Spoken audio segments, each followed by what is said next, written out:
Hello man, welcome সকলকে the way of solution and TWS একাডেমিতে। আজকে আমরা তোমাদের জন্য নিয়ে চলে এসেছি একটা মোস্ট ইম্পর্টেন্ট জেনারেল সায়েন্সের সেশন, যেখান থেকে প্রশ্নগুলোকে কিন্তু তোমরা তোমাদের আপকামিং পিএসসি, রেলওয়ে, এসএসসি এবং রাজ্য পুলিশের ক্ষেত্রে কিন্তু কমন পেতে চলেছো, বা সেই টাইপের প্রশ্নগুলোকে তোমরা কিন্তু সেই এক্সামগুলোতে কমন পেতে চলেছো। তাহলে চলো দেরি না করে শুরু করা যাক আজকের সেশনের আমাদের প্রথম প্রশ্নটি। কি বলছে স্যার? ফার্স্ট কোশ্চেনটা, উদ্ভিদের বৃদ্ধির ভাজক দশার কোষগুলোর প্রধান বৈশিষ্ট্যটা কি? উদ্ভিদের বৃদ্ধির ভাজক দশার কোষগুলোর প্রধান বৈশিষ্ট্যটা কি? ভাজক দশা বা ভাজক কলা বলা উচিত ছিল স্পেসিফিক্যালি, আমি তাও এটা কেটে বলে দিই তোমাদের, ভাজক কলা পড়ো, দশা পড়ার থেকে ভাজক কলা। ঠিক আছে, বল। তো তাহলে আমরা সকলেই জানি যে স্যার একটা উদ্ভিদের মধ্যে কিন্তু মূলত আমাদের দু ধরনের কলা বর্তমান, মূলত, যার মধ্যে একটাকে বলা হয় ভাজক কলা বা মেরিস্টেমেটিক টিস্যু, আরেকটাকে বলা হয় স্থায়ী কলা বা পার্মানেন্ট টিস্যু। ভাজক কলা মানে হলো যে কলার কোষগুলো বারংবার বিভাজিত হয়ে উদ্ভিদ দেহের বৃদ্ধি ঘটাতে সাহায্য করে। বলবেন ওকে স্যার, তাহলে এদের বৈশিষ্ট্যটা কি? পুরু কোষ প্রাচীর? না, পুরু কোষ প্রাচীর নয়, এদের কোষ প্রাচীরটা অত্যন্ত পাতলা প্রকৃতির হয়ে থাকে, তার মানে এ হবে না। কোষের আকার সর্বাধিক? না, এটাও হবে না। বৃহৎ কোষ গহ্বর পার্মানেন্টদের ক্ষেত্রে দেখতে পাওয়া যায়, এটাও হবে না।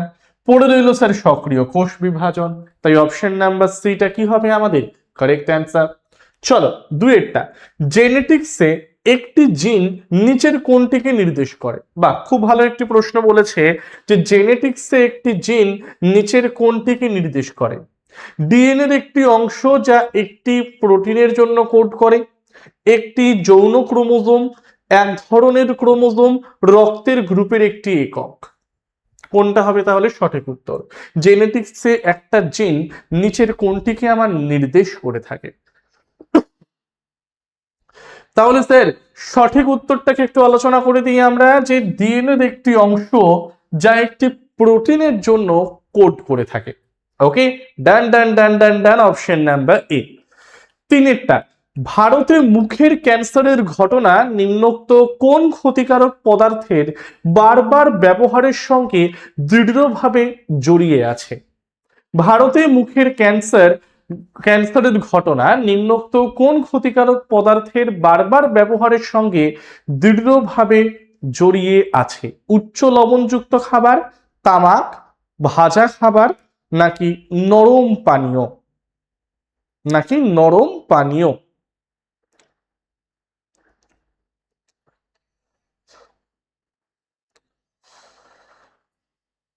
ওকে, তো সচরাচর মুখের ক্যান্সারের সঙ্গে জড়িয়ে কিন্তু আমাদের তামাক বা তামাকজাত ম্যাটেরিয়াল।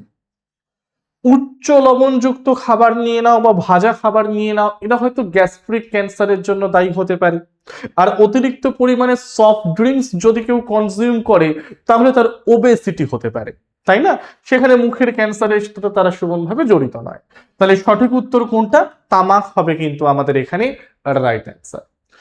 পরের কোশ্চেনে আমরা আলোচনা করতে চলে যাচ্ছি, আমি একটু সরে যাচ্ছি স্ক্রিন থেকে। বলছে জীবদেহের কোষ পর্দার গঠনে লিপিড কেন গুরুত্বপূর্ণ? এগুলি একটি প্রতিবন্ধক তৈরি করে যা কোষে কি প্রবেশ করবে এবং কোষ থেকে কি বেরিয়ে যাবে তা নিয়ন্ত্রণ করে। এগুলো জিনগত তথ্য সংরক্ষণ করে। এগুলো জৈব রাসায়নিক বিক্রিয়ায় অনুঘটকের কাজ করে। এগুলো প্রোটিন সংশ্লেষণের জন্য নির্দেশনা প্রদান করে। কোনটা হবে আমাদের এখানে কারেক্ট অ্যান্সার? জীবদেহে কোষ পর্দার গঠনে লিপিড কেন গুরুত্বপূর্ণ? জীবদেহে কোষ পর্দার গঠনে লিপিড কেন গুরুত্বপূর্ণ? চলো, বি ফার্স্ট এভরিওয়ান, লিপিড কেন গুরুত্বপূর্ণ? তাহলে সঠিক উত্তরটা দেখে নেব, যে এগুলো একটি প্রতিবন্ধক তৈরি করে যা কোষে কি প্রবেশ করবে এবং কোষ থেকে কি বেরিয়ে যাবে সেটাকে নিয়ন্ত্রণ করতে সহায়তা করবে স্যার। ওকে, তাহলে কোষ পর্দার গঠনে এটাই হলো লিপিড গুরুত্বপূর্ণ, কারণ কোষ পর্দা তো সেমি পারমিয়াবল মেমব্রেন। সে সিলেক্টেড ম্যাটেরিয়ালকেই তার মধ্যে দিয়ে, মানে সহজ ভাষায় কোষের বাইরে থেকে কোষের ভেতরে এবং কোষের ভেতর থেকে কোষের বাইরে সে অনুমতি দেয় আর কি। পরবর্তী প্রশ্ন বলছে পেশি কঙ্কাল তন্ত্রের কোন অংশটি মূলত মস্তিষ্ককে রক্ষা করে? পেশি কঙ্কাল তন্ত্রের কোন অংশটি মূলত মস্তিষ্ককে রক্ষা করে? করটি, শ্রোণীচক্র, বক্ষপিঞ্জর, মেরুদণ্ড। which of the following is your correct answer?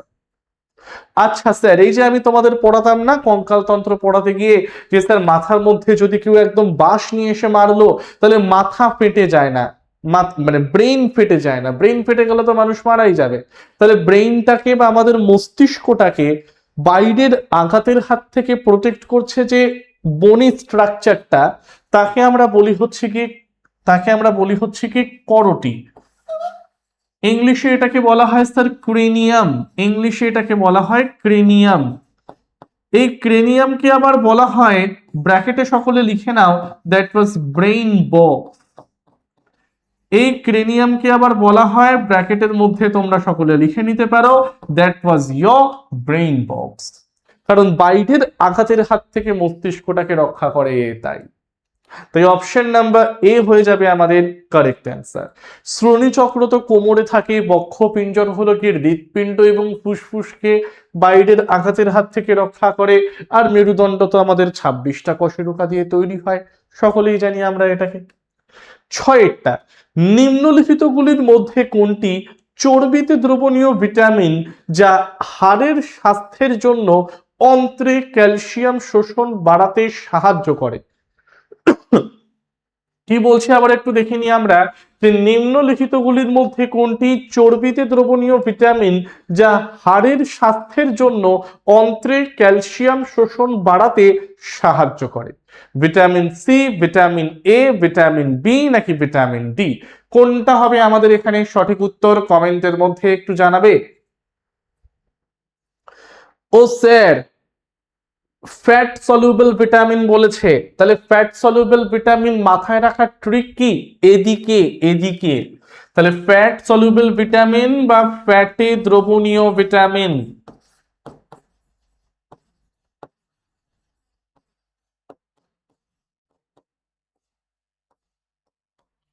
ঠিক আছে, ফ্যাটে দ্রবণীয় ভিটামিন। এটা ট্রিকটা হলো কি এদিকে, অর্থাৎ vitamin A, vitamin D, vitamin E, vitamin K, এদিকে। তো অন্ত্রে ক্যালসিয়াম শোষণ বাড়াবে আমার কোনটা, মানে হাড়ের স্বাস্থ্যের জন্য, সেটা হলো ভিটামিন ডিটা, যার বিজ্ঞানসম্মত নাম হচ্ছে কি ক্যালসিফেরল। আর যেই ভিটামিনের অভাব ঘটলে বাচ্চাদের হয়ে থাকে রিকেট, অ্যান্ড বড়দের ক্ষেত্রে হয়ে থাকে আমাদের অস্টিওম্যালেশিয়া অ্যান্ড অস্টিওপোরোসিস। তাহলে সঠিক উত্তর কোনটা? ভিটামিন ডি হবে কিন্তু আমাদের এখানে রাইট অ্যান্সার। 7টা দ্বিবীজপত্রী উদ্ভিদের প্রধান মূল এবং তার থেকে সৃষ্ট পার্শ্বীয় শাখামূল নিয়ে যে মূলতন্ত্র গঠিত হয় তাকে কি বলে? দ্বিবীজপত্রী উদ্ভিদের প্রধান মূল এবং তার থেকে সৃষ্ট পার্শ্বীয় শাখামূল নিয়ে যে মূলতন্ত্র গঠিত হয় তাকে কি বলে? ঠেস মূলতন্ত্র, প্রধান মূলতন্ত্র, গুচ্ছ মূলতন্ত্র নাকি অস্থানিক মূলতন্ত্র? বলো, which of the following is your correct answer?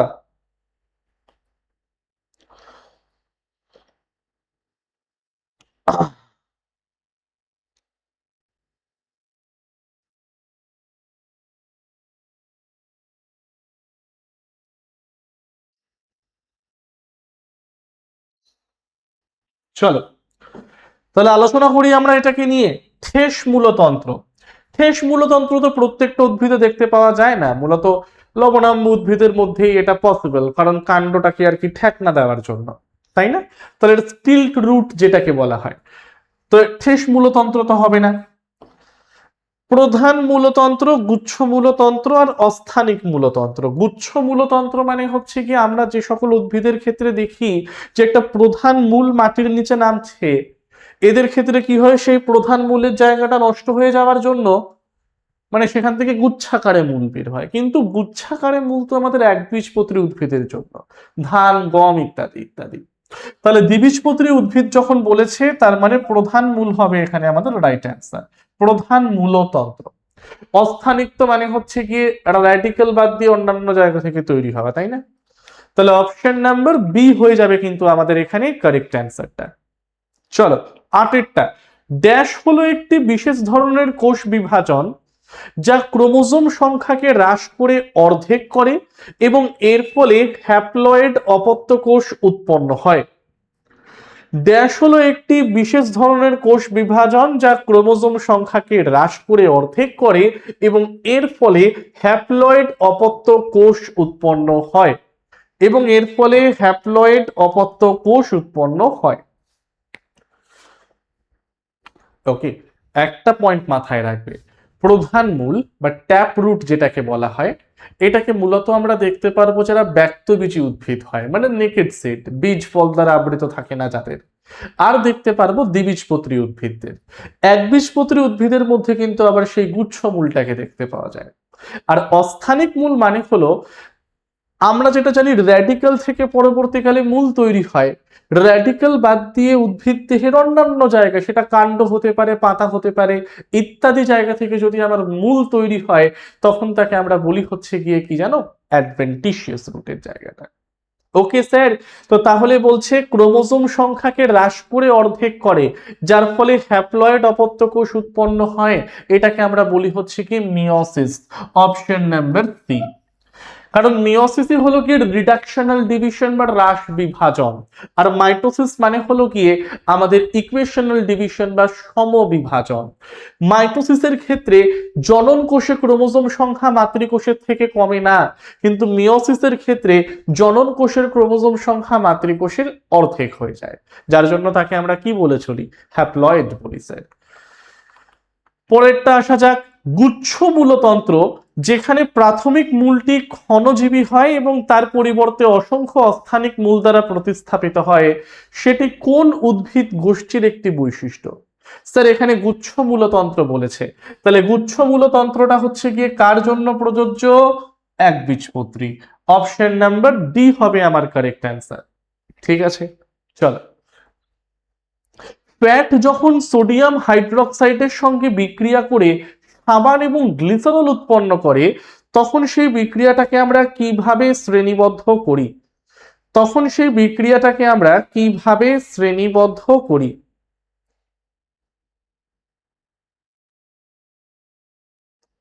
চলো, কিছুই না স্যার, যখন আমি ফ্যাটের সঙ্গে সোডিয়াম হাইড্রোক্সাইড বা এ জাতীয় ক্ষারের বিক্রিয়াটাকে ঘটাবো, তখন আমরা দেখব যে সাবান তৈরি হচ্ছে আর উপজাত বস্তু হিসেবে গ্লিসারলটা তৈরি হচ্ছে, তাই না?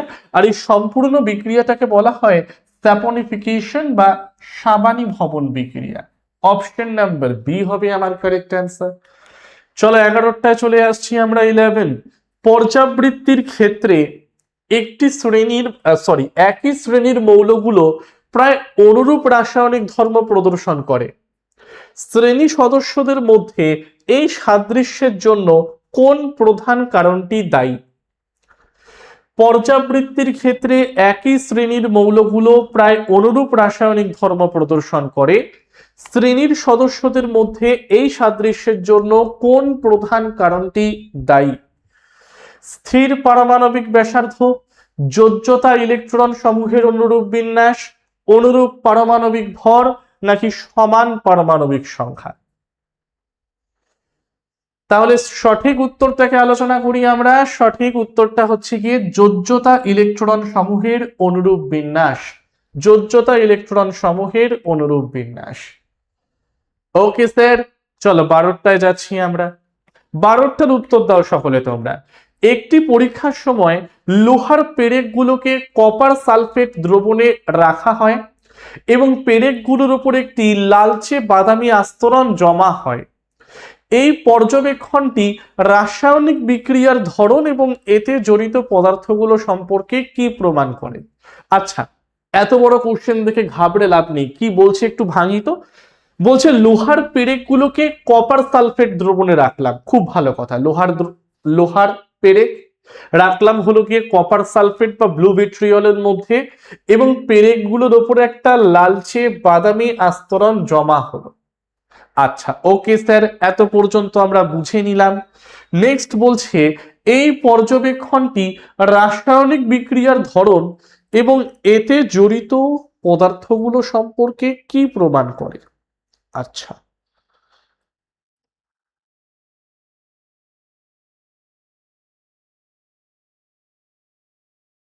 উম হুম, লালচে বাদামি আস্তরণ জমা হয় বলেছে না? লালচে বাদামি আস্তরণ জমা হয়। আচ্ছা, ধরো লোহার পেরেক মানে আয়রন, PuSO4 যদি আমরা নিই কপার সালফেটকে, তাহলে এখানে আয়রনটা কি করবে? কপারটাকে প্রতিস্থাপিত করবে। তার মানে এখানে আমার আয়রন সালফেট তৈরি হবে, প্লাস কপারটা হলো আলাদা। তার মানে এখানে হলো প্রতিস্থাপন বিক্রিয়া, ডিসপ্লেসমেন্ট রিয়াকশন। এই তো।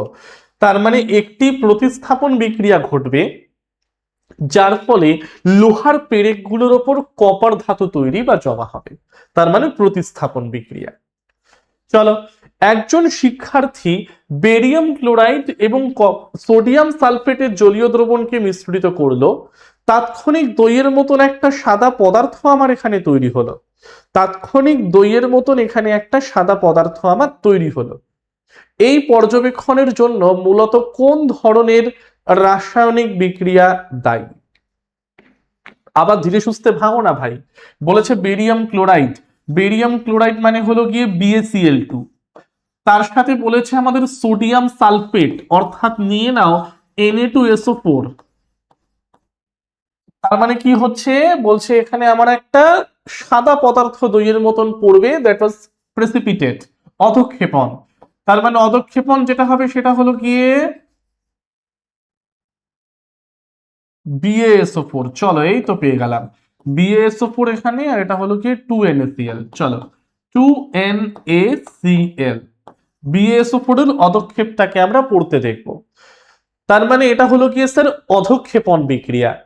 তার মানে অদ্রাব্য বেরিয়াম সালফেট গঠনকারী অধঃক্ষেপণ বিক্রিয়া। অপশন নাম্বার বি হবে আমাদের correct answer. Option number B হবে আমাদের কারেক্ট অ্যান্সার। ওকে, নেক্সট বলেছে সাদা কালো ফটোগ্রাফিতে কোন মৌলগুলো বা যৌগগুলো ব্যবহার করা যেতে পারে? ফটোগ্রাফি শিল্পে স্যার, ফটোগ্রাফি শিল্পে বা যেটাকে আমরা বলি হচ্ছে কি সাদা কালো ফটো শিল্পে বা ফটোগ্রাফিতে কোন মৌলগুলো বা যৌগগুলো ব্যবহার করা যেতে পারে? শুধু এজি, শুধু এজিবিআর, শুধু এজিসিএল, নাকি এজিসিএল এবং এজিবিআর দুটোই? ওকে, তো এই অপশন নাম্বার ডিটা করে নেওয়ার রাইট অ্যান্সার। একটা হলো কি সিলভার ক্লোরাইড, সিলভার ব্রোমাইড, দুটোকে ইউজ করা হয়। 15টা বলছে 585 গ্রাম জলে 15 গ্রাম লবণ দ্রবীভূত করে একটি দ্রবণ প্রস্তুত করা হলো। দ্রবণটির ভরের অনুপাতের শতাংশ মাস পার্সেন্টেজ বের করতে বলেছে। একদম ইজি বের করা। আচ্ছা, এখানে দ্রাবের পরিমাণ কত? দ্রাব মানে হচ্ছে গিয়ে যেটাকে মেশাবো, অর্থাৎ সলিউট। স্যার দ্রাবের পরিমাণটা কত? দ্রাবের পরিমাণটা বলেছে হলো কি 15 গ্রাম লবণ, তাই না? 15 গ্রাম। দ্রাবকের পরিমাণ, অর্থাৎ যার মধ্যে লবণটাকে মেশাবো মানে জল, তাহলে দ্রাবকের পরিমাণটা কত? দ্রাবকের পরিমাণটা হলো কি 585 গ্রাম। ওকে স্যার, তাহলে মোট দ্রবণের পরিমাণটা কত? মোট দ্রবণের পরিমাণ, মোট দ্রবণের পরিমাণ 15 গ্রাম প্লাস 585 গ্রাম। তাহলে মিলালে কত হয় স্যার? মেলালে হয় আমাদের 600 গ্রাম। ঠিক আছে, মেলালে হয় আমাদের কত? মেলালে হয় গিয়ে কিন্তু আমাদের এখানে এটা 600 গ্রাম।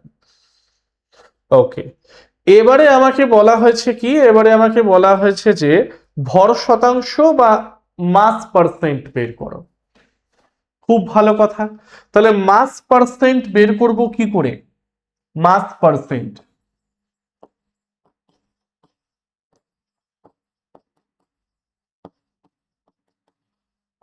মাস পার্সেন্ট বের করার ফর্মুলাটা হচ্ছে গিয়ে দ্রাবের পরিমাণ মানে যেটাকে মেশাচ্ছি তার পরিমাণ বাই মোট দ্রবণের পরিমাণ ইনটু 100। দ্রাবের পরিমাণ বাই মোট দ্রবণের পরিমাণ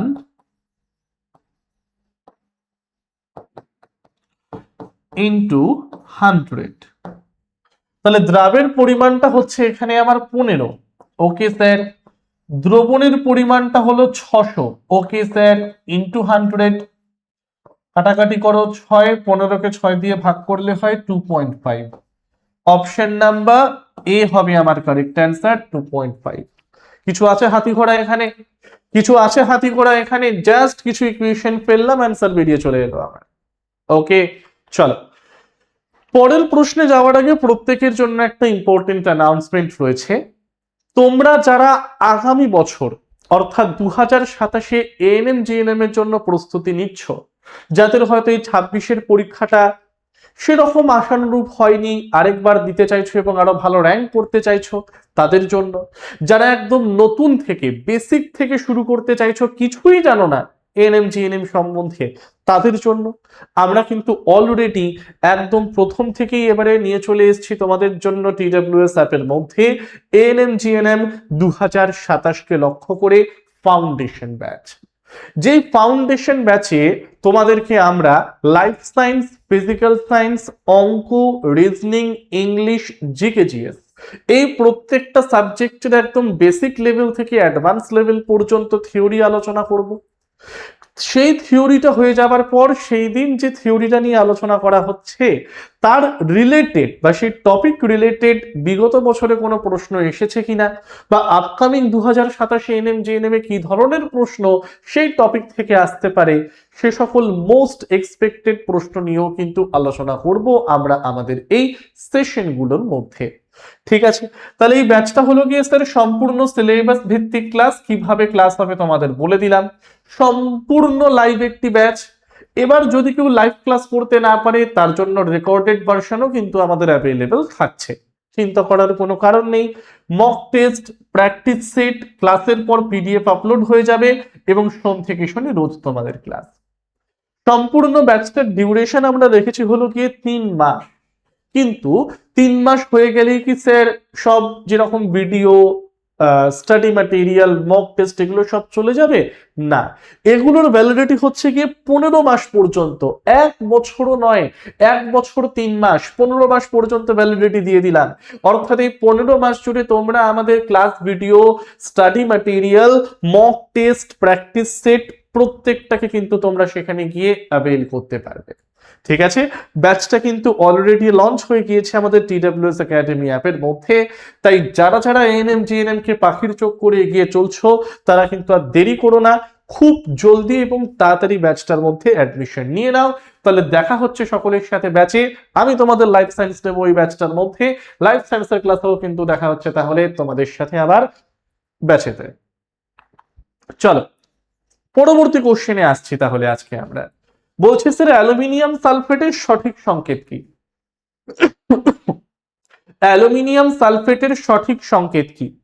চলো বলে ফেলো যে স্যার অ্যালুমিনিয়াম সালফেটের সঠিক সংকেতটা আমার কি। দেখ আমার সাথে সাথে দেখবে। আচ্ছা অ্যালুমিনিয়াম এটা হলো গিয়ে 3+, আর সালফেট SO4 যেটাকে আমরা বলি এটা হলো গিয়ে 2-। ক্রস কানেকশন ঘটাও, তাহলে Al2SO4 whole 3। Option number B হবে আমার correct answer. Option number B হবে আমার কারেক্ট অ্যান্সার। 17টা, জলে ইথাইল অ্যালকোহল দ্রবীভূত করলে কোন ধরনের মিশ্রণ তৈরি হয়? জলে ইথাইল অ্যালকোহল দ্রবীভূত করলে কোন ধরনের মিশ্রণ তৈরি হয়? দেখিনি আমরা সঠিক উত্তর, সেটা হলো সমসত্ব মিশ্রণ, অর্থাৎ হোমোজিনিয়াস মিক্সচার। অর্থাৎ যে মিশ্রণের উপাদানগুলোকে কিন্তু আর সহজ পদ্ধতিতে তুমি একে অপরের থেকে আলাদা করতে পারবে না। ওকে স্যার, তাহলে এটা হলো কি সমসত্ব মিশ্রণ। জলের তড়িৎ বিশ্লেষণের সময় হাইড্রোজেন এবং অক্সিজেন কোন অনুপাতে নির্গত হয়? জলের তড়িৎ বিশ্লেষণের সময় হাইড্রোজেন এবং অক্সিজেন কোন অনুপাতে নির্গত হয়? 3:1, 1:1, 4:1, নাকি হচ্ছে কি আমাদের 2:1, নাকি হচ্ছে কি 2:1?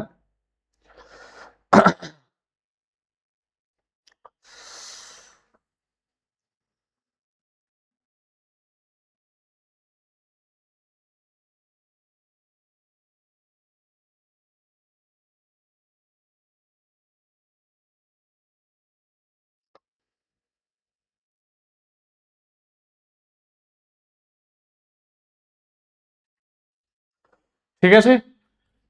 তো আমাকে বলা হচ্ছে স্যার জলের তড়িৎ বিশ্লেষণ অর্থাৎ 2H2O, তড়িৎ বিশ্লেষণ করলে এটা ভাঙার পর কি তৈরি হবে 2H2 প্লাস O2, অর্থাৎ হাইড্রোজেন 2 পরিমাণ, অক্সিজেন 1 পরিমাণ, 2:1। অপশন নাম্বার ডি হবে আমার কারেক্ট অ্যান্সার। ওকে স্যার, চলো 19।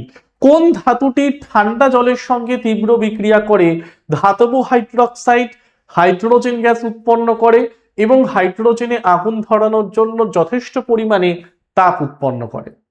ওই দেখবে সেখানে বেগুনি শিখা নিয়ে জ্বলতে থাকে যে ব্যাপারটা, ভায়োলেট কালারের একটা গ্যাস আমরা দেখতে পারি, তাই না, মানে ভায়োলেট কালারে আগুন ধরে যাচ্ছে।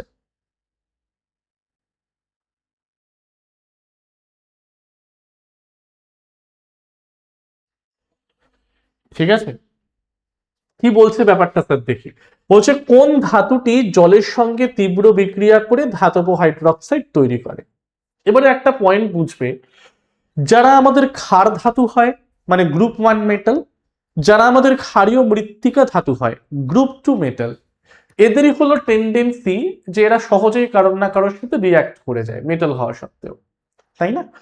তো এই চারটে অপশনের মধ্যে পটাশিয়াম হলো গিয়ে সব থেকে মানে অ্যাক্টিভ, যার ফলে কি হয় সহজেই কারোর সাথে বিক্রিয়া করে দেয়। ঠিক আছে, যে পটাশিয়াম কি করবে ধাতব হাইড্রোক্সাইডের সাথে মানে জলের সঙ্গে বিক্রিয়া করে KOH তৈরি করবে, এবং এই প্রসেসে আমার এতটা পরিমাণে তাপ উৎপন্ন হবে, মানে প্রসেসটা এতটাই এক্সোথার্মিক বা তাপমোচী যে সেই তাপে কিন্তু হাইড্রোজেন গ্যাসটা আমার জ্বলতে থাকবে, তাই না, বেগুনি শিখা সহ। ওকে, তো তাহলে পটাশিয়াম জলের সাথে বিক্রিয়ায় পটাশিয়াম হাইড্রোক্সাইড তৈরি করে এবং হাইড্রোজেন গ্যাসটা রিমুভ করে, এবং এতটা পরিমাণে তাপ উৎপন্ন হওয়ার ফলে হাইড্রোজেন গ্যাসটা তৎক্ষণাৎই বেগুনি শিখা সহ জ্বলতে থাকে। তাহলে সঠিক উত্তরটা নিয়ে নাও পটাশিয়াম, অপশন নাম্বার ডি। 20টা কোন ধরনের পৃষ্ঠতল অধিক তাপ শোষণ করে বলে শীতকালে এটিকে বেশি পছন্দ করা হয়? কোন ধরনের পৃষ্ঠতল অধিক তাপ শোষণ করে বলে শীতকালে এটিকে বেশি পছন্দ করা হয়? কোন ধরনের পৃষ্ঠতল অধিক তাপ শোষণ করে বলে শীতকালে এটিকে বেশি পছন্দ করা হয়?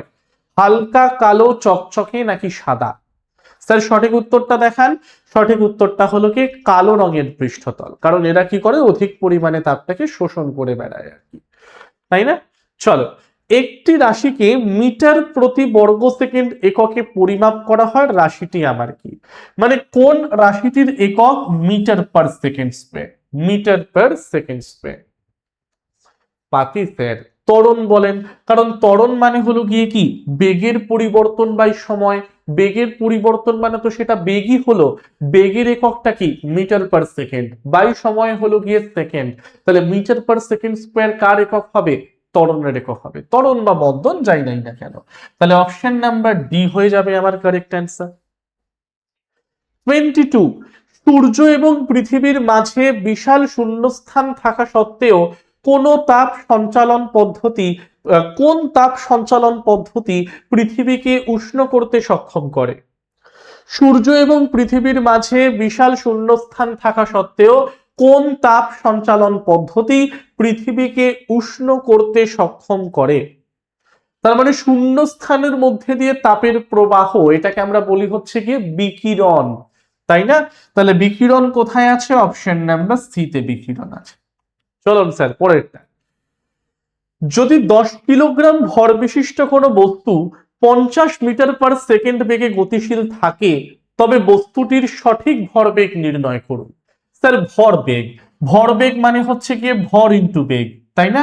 তাহলে ভর হচ্ছে এখানে 10 কেজি, বেগ হলো এখানে 50 মিটার পার সেকেন্ড, তাহলে অ্যান্সার হচ্ছে গিয়ে স্যার 50 গুণ 10 500 KG metre per second, 500 KG metre per second. এগুলো কোনো অঙ্ক হলো স্যার? মাস ইনটু ভেলোসিটি, এগুলো কোনো অঙ্ক হলো? চলো 24 একটি বলকে উলম্বভাবে উপরের দিকে নিক্ষেপ করা হলো, চরম বিন্দুতে এর গতিবেগ কত হবে? চরম বিন্দুতে এর গতিবেগ কত হবে? চরম বিন্দু মানে উপর দিকে ছুড়লাম, উঠতে উঠতে একটা সময় গিয়ে তো ও স্থির হবে, স্থির হবার পর কি হবে, আবার ও কিন্তু নিচের দিকে নামবে। তাহলে যখন সে ওপরে গিয়ে স্থির হলো তখন তার গতিবেগটা কত সেটা বার করতে বলেছে। তো তাহলে এটার সঠিক উত্তরটা হয়ে যাবে আমার 0। কারণ যখন আমি ছুড়লাম তখন সে গতিবেগ নিয়ে নিয়ে নিয়ে নিয়ে উঠছে, উঠতে উঠতে একটা সময় গতিবেগ কমবে, কমতে কমতে একটা সময় হয়ে যাবে 0। যখনই 0 হবে তখন আবার সে নিচের দিকে পড়বে, তাই না? 0। 25,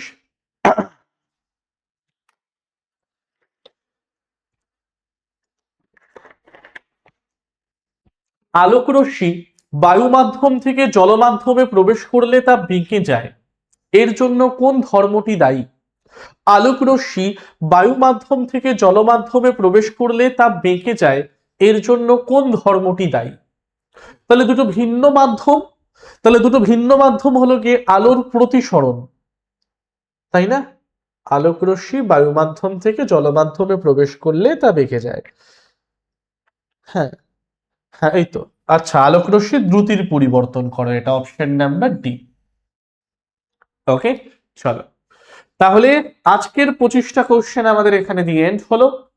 আরেকটা ইম্পর্টেন্ট অ্যানাউন্সমেন্ট আছে তোমাদের জন্য, অর্থাৎ যারা তোমরা আগামীতে মানে আগামী যে এমটিএস এবং মানে এমটিএস এর ক্ষেত্রে তো 2026টাই পাবে, আর জিডির ক্ষেত্রে হচ্ছে কি 27-এর যে ভ্যাকেন্সিটা আসছে তার জন্য আমরা কিন্তু অলরেডি একটা ফাউন্ডেশন ব্যাচ লঞ্চ করে দিয়েছি, ক্লাসেসও স্টার্ট হয়ে গিয়েছে।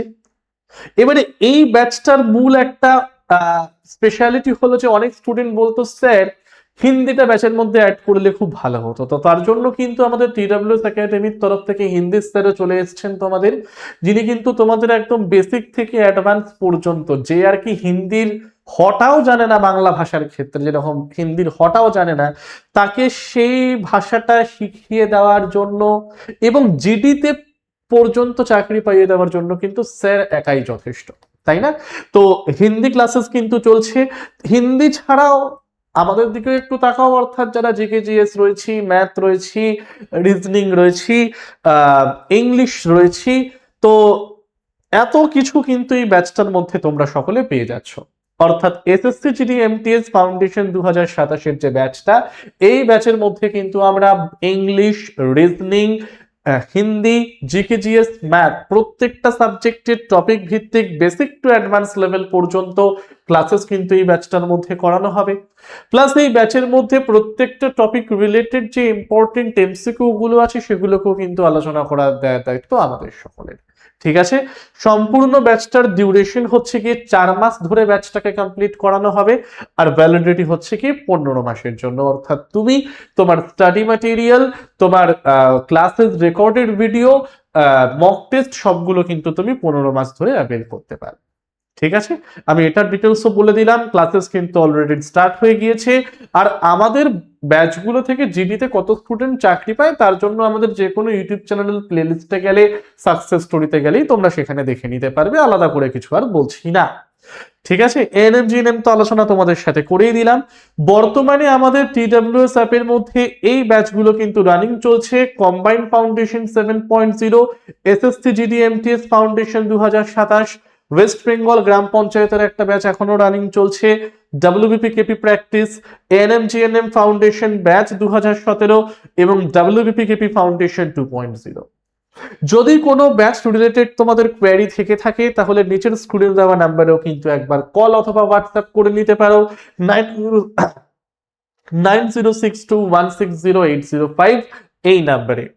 ওকে, আর এটা হলো আমাদের টিডব্লিউএস একাডেমির অ্যাপ্লিকেশন, যেখানে সেই অ্যাপ্লিকেশনটাকে তোমরা প্লে স্টোরে গিয়ে ডাউনলোড করতে পারবে এবং ইনস্টল করতে পারবে, এবং যে কোনো সরকারি চাকরি related paid course, free batches, paid test, free mock test, বিগত বছরের প্রশ্ন সবগুলো কিন্তু তোমরা এই অ্যাপের থেকেই ডাউনলোডটা করে নিতে পারবে। ওকে, আমাদের টেলিগ্রাম চ্যানেল জয়েন হতে ভুলবে না, দ্য ওয়ে অফ সলিউশন, আর এই 3টে ইউটিউব চ্যানেল সাবস্ক্রাইব করতে ভুলবে না, the way of solution, TWS academy and TWS smart. কারণ যে কোনো সরকারি চাকরির রিক্রুটমেন্ট নোটিফিকেশন, অথেন্টিক নিউজ এবং তার সাথে সাথে শুরু করে আমাদের ফ্রি ব্যাচেস আসছে, মানে ফ্রি ক্লাসেস গুলো কখন হয়, পেইড ব্যাচেস আসছে কিনা, মক টেস্ট কখন হবে, তার A to Z ডিটেলস কিন্তু আমরা এই 3টে ইউটিউব চ্যানেলের মধ্যেই তোমাদেরকে প্রোভাইড করে থাকি। ঠিক আছে, তাহলে আজকের সেশনটাকে এই পর্যন্তই রাখলাম। যদি ভিডিওটিকে ভালো লেগে থাকে তাকে অবশ্যই লাইক করবে, বন্ধুদের সাথে শেয়ার করতে ভুলবে না, আর অবশ্যই কিন্তু আমাদের চ্যানেলটিকে সাবস্ক্রাইব করবে। টিল দেন প্রত্যেককে thank you everyone, thank you সকলকে।